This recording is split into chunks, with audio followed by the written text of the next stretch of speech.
এবারেতে দিয়ে দিচ্ছি সামান্য একটু জল।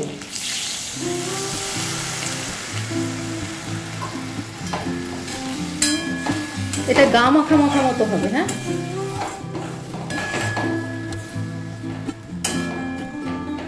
দেখা যাক। সবজিগুলো যখন যেরকম ইচ্ছা কাটা যেতে পারে, আরো ছোটও আমি ভবিষ্যতে করে দিতে পারি, আরো ছোট সাইজ করে দেবো কেটে, খুন্তি দিয়ে কেটে আলুগুলোকে ছোট করে দেবো। পটলের একটা তরকারি এখন রান্না করব, তার জন্য কড়াতে আমি রিফাইন তেল দিয়েছি কিছুটা, এটা আন্দাজ মতো দিতে হবে আপনার সবজির পরিমাণ দেখে। আর দিয়ে দিচ্ছি একটু ঘি।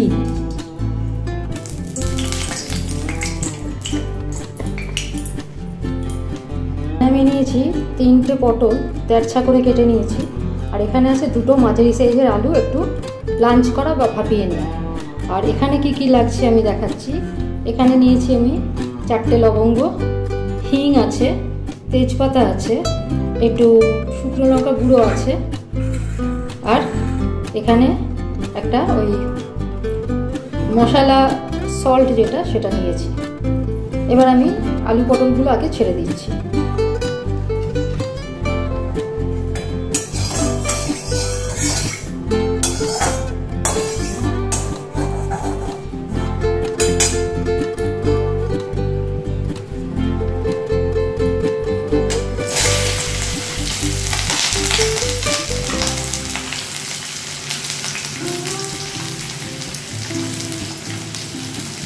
একটু সামান্য মশলা নুন দিয়ে দিচ্ছি যাতে না ছেটে।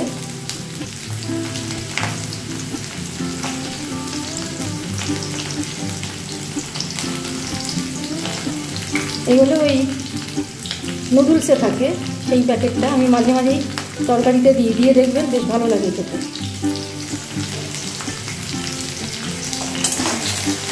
ইচ্ছা হলে এমনি নর্মাল নুন দিতে পারেন। দেখো এবার এটা ভাজা হবে, ভাজা হোক তারপরে আমি দেখাচ্ছি। আচ্ছা, ভাজাগুলো নামিয়ে নিয়েছি। এবার এতে আমি আর একটু রিফাইন তেল দিচ্ছি, একটু রিফাইন তেল আরও লাগবে। ঘিটা দিলাম না, পুরোটা যদি ঘিয়ে করতে পারেন খুবই ভালো, কিন্তু আমি অত ঘি খাবো না, আমি ঘি দিলাম না। এবার এতে আমি একে একে তেল গরম হোক কী কী দিচ্ছি দেখুন। এবার আমি এতে দিয়ে দিচ্ছি সামান্য জিরে, গোটা জিরে। আঁচটা এবার কমিয়ে দিতে হবে। দিয়ে দিচ্ছি 4টে লবঙ্গ, দিয়ে দিচ্ছি হিং আন্দাজ মতো। আচ্ছা, দিয়ে দিচ্ছি গরম মশলা গুঁড়ো,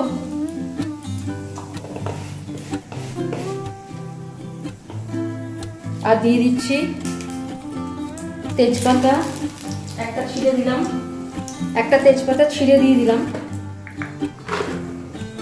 এটা একটু শুকনো লঙ্কাতেই হয়, তো একটু শুকনো লঙ্কা দিয়ে দিচ্ছি। তো শুকনো লঙ্কা নিয়েছি, অর্ধেক করে কেটে দিয়ে দিলাম। এবার এতে আমি এই ভাজাগুলো ছেড়ে দেবো। আলু পটল ভাজাটা ছেড়ে দিলাম।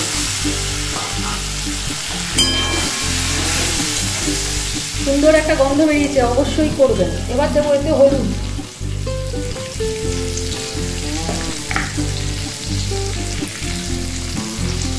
আন্দাজ মতো হলুদ দিয়ে দিলাম।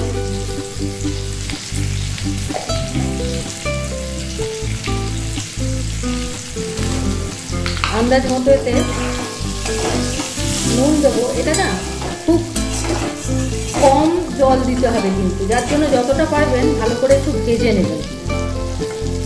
দেখাচ্ছি আমি, যার জন্য তেলটা আরও দিলাম। আন্দাজ মতো দিয়ে দিচ্ছি নুন। এটা একটা উত্তর ভারতীয় খাবার, কিন্তু আমরা বাঙালিরা তো একটু মিষ্টি খাই, যার জন্য আমি একটু চিনি দেবো পরে।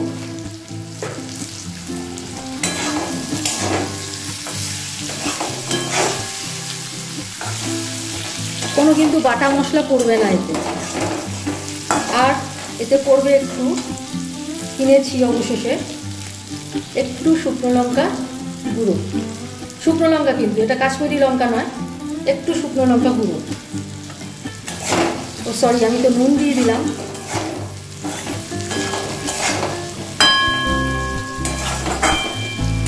ঠিক আছে, এটা অনেকটাই ভাজা হয়েছে, তারপরে দেখাচ্ছি। এবার এতে দিয়ে দিচ্ছি দই। কেউ ইচ্ছে করলে টমেটো বাটা দিতে পারেন বা টমেটো কুচিয়ে কেটে। আমি এতে দিয়ে দিচ্ছি দই।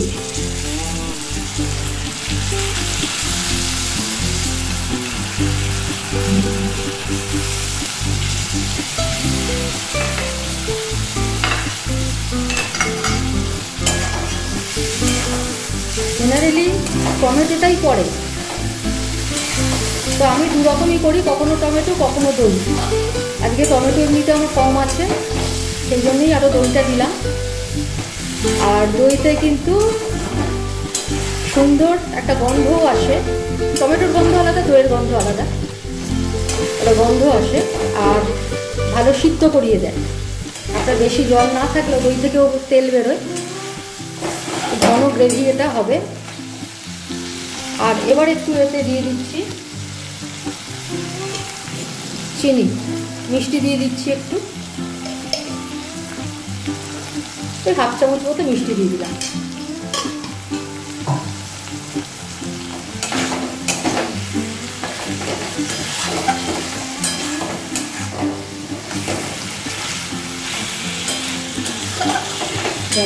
এবার সামান্য একটু জল এতে দেবো সিদ্ধ করার জন্য, দেখাচ্ছি। এবার এতে দিয়ে দিচ্ছি সামান্য একটু জল।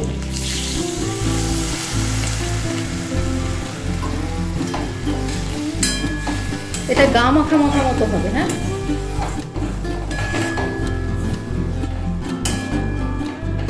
দেখা যাক।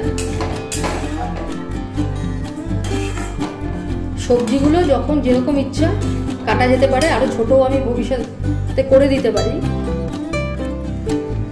আরো ছোট সাইজ করে দেবো কেটে, খুন্তি দিয়ে কেটে আলুগুলোকে ছোট করে দেবো।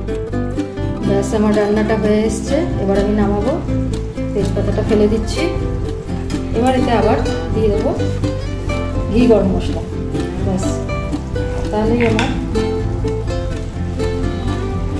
নিরামিষ পটল কারি রেডি টু সার্ভ। দিয়ে দিলাম আবার গরম মশলা, আর লাস্টে দিয়ে দিচ্ছি আর একটু ঘি।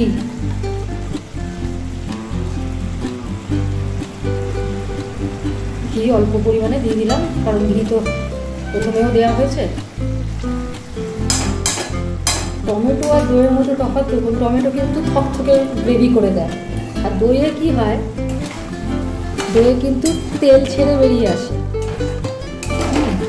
যাই হোক, এবার এটা আমি গ্যাস বন্ধ করে দিয়ে নামাচ্ছি।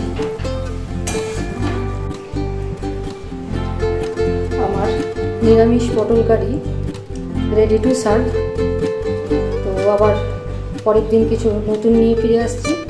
ততক্ষণের জন্য ভালো থাকুন, ধন্যবাদ।